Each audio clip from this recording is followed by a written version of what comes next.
आज मेरे साथ हैं। आपने स्टोरीज देखी होंगी इन सोशल मीडिया के ऊपर। एक पिछले दिनों में स्टोरी बहुत वायरल हुई थी, यंगेस्ट एनिमेटर ऑफ पाकिस्तान।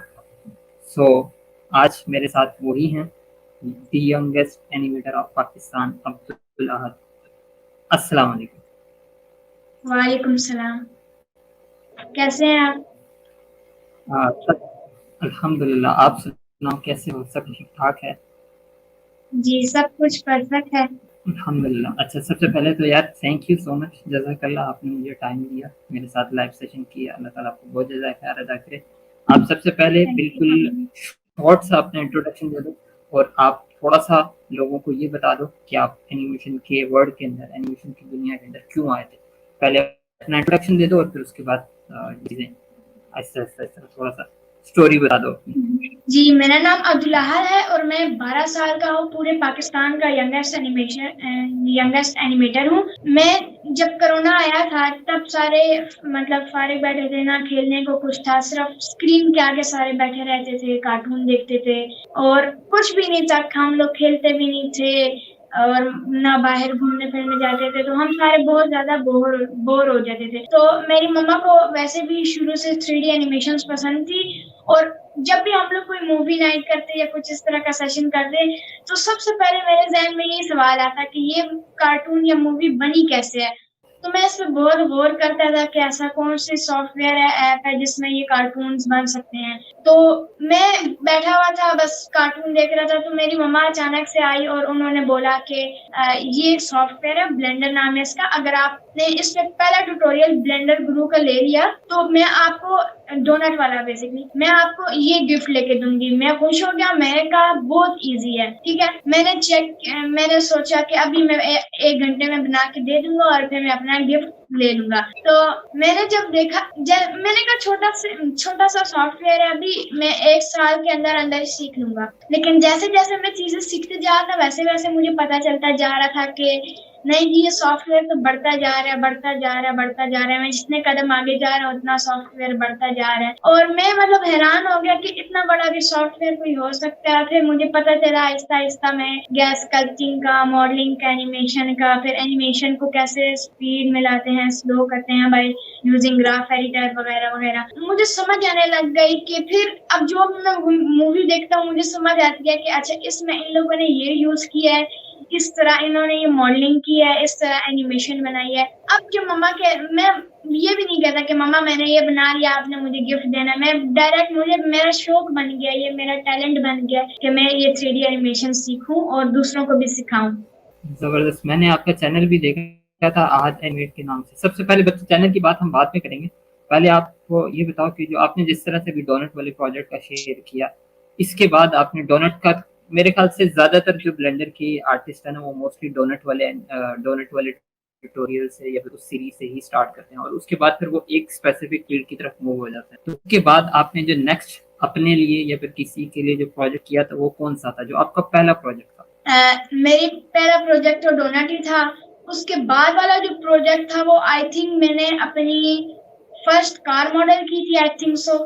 और लेकिन उस कार मॉडल से भी पहले सही। मैंने आपके चैनल से थोड़ी सी बेसिक सीखी और एनिमेशन जो आपने ट्यूटोरियल्स बनाए थे लाइटनिंग के बारे में भी, वो सब मैंने सीखा उससे बेसिक। फिर मैंने आगे एडवांस थोड़ा सा शुरू किया।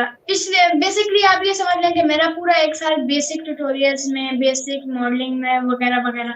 आप मेरे इंस्टाग्राम पे भी देख सकते हैं, शुरू में सारे बेसिक थे लेकिन अब थोड़े से एडवांस एडवांस आ रहे हैं। और मैं सिर्फ अभी ट्यूटोरियल्स नहीं देखता, मैं सिर्फ आइडिया लेता हूँ कि अच्छा यहाँ से ये कार उठानी है, यहाँ पर इन्होंने इस तरह की एनिमेशन की है, और उनको मैं कंबाइन करके अपना एक प्रोजेक्ट बनाता हूँ। अगर आप अभी मेरे इंस्टाग्राम पे देखें तो आपको एक प्रोजेक्ट मिलेगा, सामने एक डेजर्ट है, उसके अंदर कार है। मैं सिंपल सा बस गूगल पे सर्च किया कि कार मॉडल कौन सा यूज करें और एनिमेशन किस तरह की, तो वो मेरे जहन में आ गया और मैंने बिल्कुल एग्जैक्ट नहीं, मैंने उसको डिफरेंट करके बनाया और वो ज्यादा अच्छा लग रहा था मुझे। तो इस तरह मैं डिफरेंट जगह से आइडिया लेकर खुद ही प्रोजेक्ट बनाता हूँ। अच्छा, ये तो आप प्रोजेक्ट्स की बात कर रहे हो। इसके अलावा आपने जो किसी क्लाइंट के लिए कोई प्रोजेक्ट किया हो, उसके बारे में भी थोड़ा सा बताओ कि आपने सबसे पहले आपको मिला कैसे? जाहिर सी बात है, आपकी अम्मी आपको बहुत सपोर्ट करती हैं, मेरी उनसे भी बात हुई थी और उन्होंने आपकी मुझे एक बहुत अच्छी आदत बताई थी। लिटरली ये आदत हर एक को अपनानी चाहिए, वो लिखने की थी। जब जो बंदा प्रॉब्लम्स को लिख लेता है ना, वो 50% प्रॉब्लम को वैसे ही सॉल्व कर लेता है। तो मुझे उन्होंने आपकी ये आदत बताई थी, मुझे बहुत अच्छा लगा था। तो आप सबसे पहले वो अपने क्लाइंट के प्रोजेक्ट का बताओ कि आपने पहला जो क्लाइंट का प्रोजेक्ट पकड़ा वो कैसे पकड़ा, और फिर आपने उसको कंप्लीट करते हुए आपके पास क्या क्या चैलेंजेस आए? जी, मेरे पास क्लाइंट आया था, उनने बोला था कि आपने एक लोगो बनाना है और उसको आपने रोटेट करना है, ठीक है? उन्होंने फिलहाल सिर्फ यही बताया था, एनिमेशन बनानी है, ठीक है? मैंने लोगो बना लिया, बहुत ईज़ी था, उसको थोड़ा-सा एक्सट्रूड कर लिया ताकि वो 3D लगे। उसके बाद मैंने उसको एनिमेट कर दिया। मैंने जब उनको भेजी वीडियो, तो वो कह रहे थे कि इसे थोड़ा-सा क्यूबिक शेप में करें। अब मुझे समझ नहीं आया थी कि किस तरह करें, ये मेरे लिए बहुत बड़ा चैलेंज था। मैंने अपने टीचर अनस को भी बोला था कि ये क्या कह रहे हैं, अगर आप मुझे थोड़ा-सा बता सकते हैं। तो उन्हें भी नहीं समझ आ रही थी कि क्योंकि क्लाइंट से हमने पूछा, उन्होंने कहा बस इसको थोड़ा क्यूबिक शेप का कर लें। तो अब मुझे कम से कम 1 हफ्ते से कम तो नहीं लगा होगा, 1 हफ्ते से ज़्यादा लगा होगा कि ये क्यूब शेप हम मतलब किस तरह बनाएँ। फिर उन्होंने शुक्र है कि 1 हफ्ते बाद एक सैंपल भेजा कि मतलब एक ट्यूब लें और उसके ऊपर उस तरह का टेक्सचर हो के पहले जब लगे कि 2D है, लेकिन जब घूमे तो असल में वो 3D हो, फिर आके जब स्टॉप हो 2D। तो ये मेरे लिए बहुत बड़ा चैलेंज था कि इस चीज़ को फिगर आउट करना कि किस तरह क्यूबिक शेप। और अभी वो क्लाइंट ने मुझे रिवॉर्ड भी दिया है और अभी वो क्लाइंट मेरे से और भी लोगो एनिमेशंस करवा रहे हैं। सही। तो आपको जो पहला रिवॉर्ड मिला था इसका, वो कितने का था, कितने पैसों का था? ये जो आपने सारा काम किया था, ये कितना? ये बेसिकली $100 का था। एक्चुअली मैं जो ना यही इंस्पिरेशन जो यहाँ पे अभी इस वक्त जो लोग देख रहे हैं उनको भी देना चाह रहा था कि ये एनिमेशन की कैसी दुनिया के इसके अंदर अक्सर लोग जो ना मेरे से भी आगे पूछे होते हैं, ये मेरे पास 1 मिनट का प्रोजेक्ट है तो ये कितने में होगा। तो एनिमेशन की दुनिया एक इस तरह की दुनिया है कि यहाँ पे ये भी हो सकता है कि 10 सेकंड का प्रोजेक्ट $2000 में कर रहे हो, और ये भी हो सकता है कि आप 10 मिनट का प्रोजेक्ट $100 में कर रहे हो। दोनों पॉसिबिलिटीज है, क्योंकि जाहिर सी बात है आपने रिक्वायरमेंट के हिसाब से चीजें देखनी होती हैं। अच्छा अब्दुल्ला जी, जो ना सच्ची बात है बहुत मजा आ रहा है आपसे बात करके। मैं शुरू में जब मैंने पॉडकास्ट करने का सोचा था तो मैं सोच रहा था कि यार क्योंकि बच्चे ज्यादातर इतने ज्यादा कॉन्फिडेंट नहीं होते जब वो लाइव स्ट्रीम के ऊपर आते हैं, लेकिन आप बहुत जबरदस्त तरीके से बात कर रहे हो, बहुत मजा आ रहा है। अच्छा, आप अपने कोई ड्रीम प्रोजेक्ट के बारे में, वैसे मैं कोई आपसे निकलवा नहीं रहा, वैसे ही अपने कोई ड्रीम प्रोजेक्ट के बारे में बताओ कि जो आपने कभी जो भी सोचा हो कि आप फ्यूचर में एक ऐसा काम करोगे जो कि लोगों को इंस्पायर करे, या फिर जो आपका एक ड्रीम हो कि आपने यहाँ तक जाना है। जी, मैं बचपन से मुझे शॉर्ट एनिमेशंस आपने देखी होंगी, 1-1, 2-2 मिनट की एनिमेशन थी, बड़ी क्यूट सी। वो मुझे बनाने का बहुत शौक था। लेकिन उस तरह नहीं कि कैरेक्टर एनिमेशन, मतलब कोई रोबोटिक फ्यूचरिस्टिक वर्ल्ड जिसमें फ्यूचरिस्टिक कार्स हों। बेसिकली मुझे कार्स एनिमेशन सबसे पसंद है, और बीच में रोबोट्स हों, फिर वो ड्राइव कर रहे हों, रोबोट्स की स्टोरी हो बेसिकली, और शॉर्ट और 2-2, 5-5 मिनट की और बड़े क्यूट एनिमेशन। इसका मुझे ये मेरा ड्रीम प्रोजेक्ट है। सही। अच्छा, आप किसी भी प्रोजेक्ट को करने से पहले या फिर किसी भी ट्यूटोरियल को करने से पहले क्या-क्या चीजें अपने पास लिखते हो? अगर प्रोजेक्ट बनाऊँ तो फिर मैं पहले लिखता नहीं हूँ, माइंड में लिखता हूँ कि पहले मैंने ये काम करना है और किस तरह करना है। अगर वो काम मुझे समझ ना आए, पहले तो मैं खुद ही 1 घंटा कम से कम खुद ही फिगर आउट करता हूँ, बार-बार खुद बनाता हूँ। लेकिन अगर मुझे फिर भी ना समझ आए, फिर मैं गूगल से सर्च करता हूँ या किसी का ट्यूटोरियल देख लेता हूँ। लेकिन बेसिकली ज़्यादातर मैं चीज़ें खुद ही जो प्रॉब्लम्स हैं वो खुद ही सॉल्व करता हूँ, और और दूसरों की चैनल से भी मैं बहुत ज़्यादा हेल्प लेता हूँ, जैसे आप, ब्लेंडर गुरु और सीजी गीक वगैरह-वगैरह। अच्छा, वैसे थोड़ा हम इस चीज़ के ऊपर आ जाते हैं, क्योंकि आपकी लाइफ के बहुत सारे आपके एज फेलोज बहुत सारे मुझे देखते होंगे। तो आप ये बताओ कि अब्दुल अहद का जो दिन है, एक पूरे दिन की जो रूटीन है, किस तरह से गुजरती है? सुबह उठने से लेकर शाम तक इन जनरल थोड़ा सा बताओ कि आप क्या क्या करते हो, ताकि जो बाकी लोग हैं आपकी रूटीन से इंस्पायर हो के वो भी कुछ ढंग का काम कर सके जैसे आप कर रहे हो। जी, बेसिकली ये तो सबको पता है, सुबह उठ के बंदा नाश्ता करता है, फ्रेश होता है। उसके बाद मैं स्कूल जाता हूँ, फिर स्कूल से आके मैं थोड़ा-सा फ्रेश होता हूँ, आधा घंटा। उसके बाद मैं अगर तो मेरे ट्यूटोरियल 2 दिन पहले बनाया तो फिर मैं ट्यूटोरियल बनाता हूँ। लेकिन अगर मैंने कल बनाया लेकिन वो मतलब आज गया हो यूट्यूब पे तो फिर मैं कोई प्रोजेक्ट करता हूँ और अगले दिन उसी प्रोजेक्ट के ऊपर उसका ब्रेक डाउन करता हूँ या पूरा ट्यूटोरियल बनाता हूँ। सही। तो आप नॉर्मली ब्लेंडर को कितना टाइम देते हो एक दिन के अंदर? अगर हम ऑन एवरेज लगाएं तो ज़ाहिर है वीकेंड के ऊपर बंदा ज़्यादा टाइम दे रहा होता है, और उसके बाद ऑन एवरेज कितना टाइम देते हो? और दूसरा, आप किस क्लास में पढ़ते हो अभी इस वक्त? मैं अभी 6th क्लास में पढ़ता हूँ। अभी फाइनल पेपर होंगे मेरे दिसंबर जनवरी में, फिर मैं इंशाल्लाह 7th में चला जाऊंगा।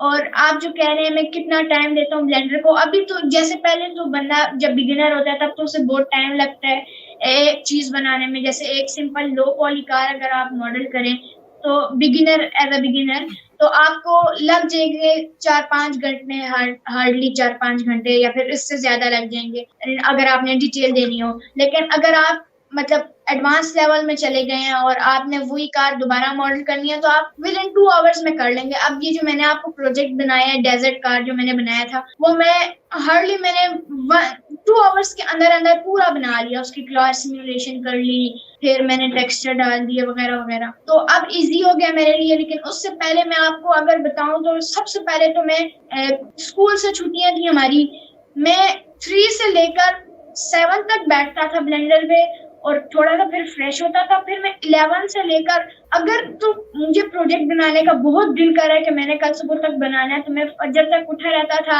लेकिन अगर मैं कहता कि थक गया हूँ थोड़ा सा रेस्ट कर लेता हूँ तब मैं 3-2 बजे तक बैठा रहता था। अभी तो मैं 2 घंटे में सारा कर लेता हूँ। हाँ, यही चीज होती है ना, मतलब जो आप जिस तरह से बातें कर रहे हैं, लिटरली ऐसा नहीं लग रहा कि मैं किसी बच्चे से बात कर रहा हूँ, मुझे ऐसा लग रहा है किसी मैं एक्सपर्ट इन्वेस्टर बात कर रहा हूँ। क्योंकि मुझे जाहिर सी बात है, मैंने बहुत ज्यादा इंटरेक्शन करना होता है लोगों से, और जब मैं उनसे डिस्कस करता हूँ ना, जिस तरह से आप जो अल्फाज यूज कर रहे हो, जिस तरह से अपनी चीजें बता रहे हो, लिटरली ऐसा लगता है कि आपने माशाल्लाह अच्छा खासा टाइम ब्लेंडर के ऊपर गुजारा हुआ।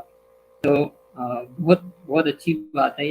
अच्छा, एक चीज़ और ज़रा थोड़ा सा हम डिफ़िकल्टीज़ के ऊपर आ जाते हैं। आपको ब्लेंडर यूज़ करते हुए सबसे ज़्यादा चीज़ें, मतलब इस फ़ील्ड के अंदर, मैं ओवरऑल इस फ़ील्ड की बात करूँगा, इस फ़ील्ड में आने के बाद, एनिमेशन की फ़ील्ड के अंदर आने के बाद आपको सबसे ज़्यादा डिफ़िकल्टीज़ किस चीज़ के अंदर फ़ेस करनी पड़ी? ऑफ़ कोर्स आपके माशाल्लाह पेरेंट्स बहुत ज़्यादा सपोर्टिव हैं, और वो तो आपको बिल्कुल माशाल्लाह डिफ़िकल्टी नहीं फ़ेस करनी पड़ेगी। लेकिन इसके अलावा हार्डवेयर लेवल के ऊपर, या फिर किसी चीज़ को सीखने में, या फिर कोई भी ऐसी चीज़, आप उस चीज़ को थोड़ा-सा एक्सप्लेन करो। अच्छा, अगर आप मेरा ट्यूटोरियल नहीं, मेरा इंस्टाग्राम पेज देखें तो उसमें मैंने पहली कार मॉडल की थी ऑडी। मैं आपको लिटरली बताऊं, मुझे 3 मंथ्स हो गए थे वो मॉडल करते हुए और मैंने 3 मंथ्स में कुछ भी नहीं मैंने प्रोजेक्ट इंस्टाग्राम या फेसबुक पे डाला। सिर्फ मैं कार मॉडल के ऊपर काम कर रहा था और उसमें जो इतनी प्रॉब्लम्स आई, इतनी, उन 3 मंथ्स में से 1 मंथ तो सिर्फ ऐसे ही जाया हुआ है प्रॉब्लम्स में आकर और प्रॉब्लम सॉल्व करने में। पूरा 1 मंथ कभी मैश खराब हो रही है, कभी कभी टेक्सचर गलत आ रहे हैं, कभी रेंडर नहीं हो रही, तो कभी पोजीशन बार बार गलत हो रही है। तो मतलब इस तरह इतनी मतलब डिफिकल्टीज आई ना कि आज तक मैंने इतनी डिफिकल्टीज किसी प्रोजेक्ट में भी नहीं की। मुझे इतनी डिफिकल्टी कभी नहीं आई आप जितनी हार्ड उस सरफेस प्रोजेक्ट मॉडलिंग में कर आई। रहे थे? जी, हार्ड सरफेस मॉडलिंग कर रहे थे? आप हार्ड सरफेस मॉडलिंग जी, कर रहे थे? जी, सही। तो आपकी आपकी बातों से मुझे ऐसा लगता है कि आपको गाड़ियों का बहुत ज़्यादा शौक है, ऐसे ही है? जी, बहुत ज्यादा। हाँ, तो आप अपनी सबसे पहले तो आपकी जो पसंदीदा, वो बताओ कि आपकी कौन-सी सबसे बेस्ट आपको कार लगती है, और वो कार आप जो आपकी सबसे बेस्ट आपको लगती है, वो कब मॉडल करोगे या कर रही हो ये? बस थोड़ा सा आगे जाके मैं वो कार मॉडल करूंगा। मुझे बेसिकली टेस्ला के अच्छा, बारे में इतना कौन-सी है पता वैसे? नहीं, लेकिन टेस्ला मॉडल बहुत पसंद है। टेस्ला मॉडल बहुत पसंद है, टेस्ला की सारी कार्स और वगैरह वगैरह। अच्छा, अच्छा। और किस वजह से पसंद है? क्योंकि उसमें ड्राइवर नहीं होता, इस वजह से पसंद है, या फिर कोई और रीज़न है? नहीं, उसकी लुक्स वैसे की वजह पसंद की से कोई भी और रीज़न उसकी जो डिटेल्स होती हैं और उसको जो मतलब यूनिक सा मॉडल होता है उसका, सामने फेस मतलब यूनिक सा होता है। और सेकंड पे मेरा लैम्बोर्स, लैम्बोर्गिनी वगैरह। वो तो हाँ, हाँ, हमारे बच्चों की ड्रीम कार होती है। अब हर एक की होती है, इवन मेरी भी, हर एक की होगी। मेरे ख्याल से पाकिस्तान में कोई नहीं, बंदा नहीं होगा जिसकी ड्रीम कार हो। मेरी लैम्बोर्गिनी उरुस सेकंड पे है। वो तो बच्चे सही। इसलिए कहते अच्छा, हैं आपको पता क्योंकि है? उनकी तरफ लैम्बोर्गिनी का नाम पता होता है। हाँ, बिल्कुल, एग्जैक्टली। आपको अंदर की चीजें भी पता है, बल्कि जना मेरे ख्याल से मैं आपको कार के आगे खड़ा कर दूं तो आप ये भी बता दो कि इसमें कौन सा चल रहा हुआ और इसमें क्या क्या चीजें लगी हुई, ऐसे ही? नहीं, बस अब इतना नहीं है, लेकिन मुझे फिर भी थोड़ी सी डिटेल्स पता है कि ये कार सेल्फ ड्राइविंग कार है, इसमें ये टेक्निक्स होती हैं, इसमें ये नहीं होती वगैरह वगैरह। सही, सही। अच्छा, आपको जो है ना वैसे ही मैं बताता हूँ, एक पूरी फील्ड है इस चीज़ के लिए, जो जिसमें सिर्फ़ और सिर्फ़ कार की मॉडलिंग और कार की टेस्टिंग होती है, ये जो 3D से रिलेटेड है। आपके पास आपकी आगे उस फील्ड के अंदर बहुत अपॉर्च्युनिटीज़ है माशाल्लाह, आपको शौक ही गाड़ियों का है, और जब आप उसके अंदर जाओगे, आई थिंक पाकिस्तान के अंदर भी एक मुझे एग्ज़ैक्टली यूनिवर्सिटी का नाम नहीं याद आ रहा, लाहौर के अंदर एक यूनिवर्सिटी है, वो भी उसके अंदर करवाती है डिग्री वगैरह। खैर एनीवे, अब्दुल अहद, मैं आपका जो चैनल का नाम है अब्दुल अहद एनिमेट्स, ऐसे ही है ना? एक जो आपका चैनल है जी। जो मुझे पता है। आपके चैनल पर लोगों को क्या-क्या मिल सकता है? और थोड़ा-सा अपने चैनल के बारे में थोड़ा-सा इंट्रो वगैरह, ताकि जो लोग इधर देख रहे हैं मुझे, वो आपके चैनल के ऊपर भी आएँ और वो लोग भी आपसे फ़ायदा उठा सकें। जी, बेसिकली मेरे चैनल पे अभी 1 मंथ हुआ है ऑलमोस्ट, मैंने चैनल शुरू किया है, और उसमें 2 तरह की ट्यूटोरियल्स मैं डालता हूँ। एक बेसिक ट्यूटोरियल्स जो बिल्कुल बिगिनर्स के लिए होते हैं, और एक एडवांस्ड ट्यूटोरियल्स जो थोड़े से एडवांस लेवल के लोगों के लिए होते हैं। तो आप बिगिनर्स में मैं ज़ाहिर-सी बात है मतलब बहुत ही ज़्यादा बेसिक टूल्स, लाइटनिंग के बारे में सिखाता हूँ, और एडवांस में फिर मैं मतलब ये नहीं बताता कि हमें जी प्रेस करके मूव करना होता है। मैं डायरेक्ट बस बताता हूँ कि हमें ये करना है, लेकिन वो भी अच्छे तरीके से, ईज़ी वर्डिंग में। और मैं चाहता हूँ कि जो मेरी एज के बच्चे हैं, वो मेरे चैनल से सीखें, इसीलिए मैं फुल मतलब ईज़ी वर्डिंग यूज़ करता हूँ, ताकि मेरी एज के जो बच्चे हैं वो समझ पाएँ, और बड़े भी हों वो भी समझ पाएँ। और मैं इंशाल्लाह, मेरी जो फुल रिक्वायरमेंट यही है कि मैं पाकिस्तान का नाम रोशन करूँ। अच्छा, बिल्कुल लास्ट क्वेश्चन है, बिल्कुल लास्ट चीज़ है। अपनी एज के जो फेलोज़ हैं, ज़ाहिर आपके भी बहुत सारे क्लास फेलोज़ होंगे, स्कूल फेलोज़ होंगे। अपनी एज के जो फेलोज़ हैं, आप उनको क्या मैसेज देना चाहते बिल्कुल, मैं यही मैसेज देना चाहता हूँ कि आजकल की जो एज के बच्चे होते हैं, वो बहुत इंटेलिजेंट होते हैं। तो अगर उनको आप किसी भी फील्ड में ले आएँ, उनको शुरू-शुरू में थोड़ी-सी मुश्किल होगी, जैसे मुझे हुई है, लेकिन एंड पे वो इतने मतलब उनका माइंड उस चीज़ को कैच कर लेगा कि उन्हें उन्हें उस चीज़ को रिमेंबर करने की ज़रूरत ही नहीं है। बस वो ऐसे क्लिक करें और वो चीज़ आपके पास तैयार आ जाएगी। बिल्कुल ऐसे ही, ब्लैंक पेपर लिखना आपके लिए सबसे ज़्यादा आसान है, ये एज है सीखने वाली। ब्लैंक पेपर पे लिखना आसान है, जब एक जी। एज गुज़र जाती है, जब हमने पेपर पे बहुत सारी चीज़ें लिख ली होती हैं और उसके बाद फिर एनिमेशन को लिखना चाहते हैं, तो मुश्किल होती है। और अच्छा, मैं ये भी अब मैंने चाहता हूँ कि बोला था कि हाँ, हाँ, बोलो। जी, और मैं ये भी चाहता हूँ कि उनका टाइम भी ज़ाया ना हो, वो कोई स्किल सीखें और अपने-अपने मुल्कों का नाम रोशन करें, और वगैरह-वगैरह। हाँ, अच्छा, वैसे मैं सबको कहूँगा कि आप इनके चैनल को जाके सब्सक्राइब करो, इनको ज़्यादा से ज़्यादा सपोर्ट करो, ताकि ये ज़्यादा से ज़्यादा चीज़ें बनाएँ। यंग ब्लड है, और उसको आप जितना ज़्यादा उनको मोटिवेट करोगे, जितना ज़्यादा सपोर्ट करोगे, वो उतने से ज़्यादा चीज़ें बनाएँगे। अहद एनिमेट का मैं कोशिश करूँगा, मैं लिंक भी डाल दूँगा डिस्क्रिप्शन के अंदर, जो यूट्यूब पे है, उधर मैं भी डाल दूँगा। और बाकी भी लोग जो है ना, ये सर्च करके लाज़मी जाके इसे सब्सक्राइब करें और ज़्यादा से ज़्यादा सपोर्ट करें। अगेन, मैंने रिसेंटली इनके जो हुए थे, बहुत बेस्ट तरीके से बनाए हैं और बहुत ज़बरदस्त एक्सप्लेनेशन है। मैं खुद ट्यूटोरियल्स बनाता की तारीफ कर रहा हूँ, तो इसका मतलब उसमें कोई चीज़ होगी, तो लाज़मी जाके उसको देखें।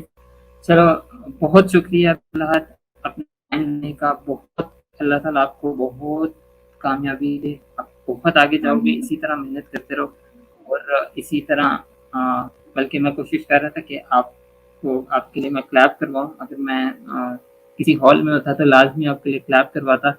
तो आप इसी तरह ये काम करते रहो, इसको आपने छोड़ना नहीं है। ये अब अल्लाह ताला ने आपको एक पावर दे दी है, जैसे सुपर पावर्स होती है ना लोगों के पास, स्पाइडरमैन के पास एक सुपर पावर है, इसी तरह सुपरमैन की सुपर पावर है।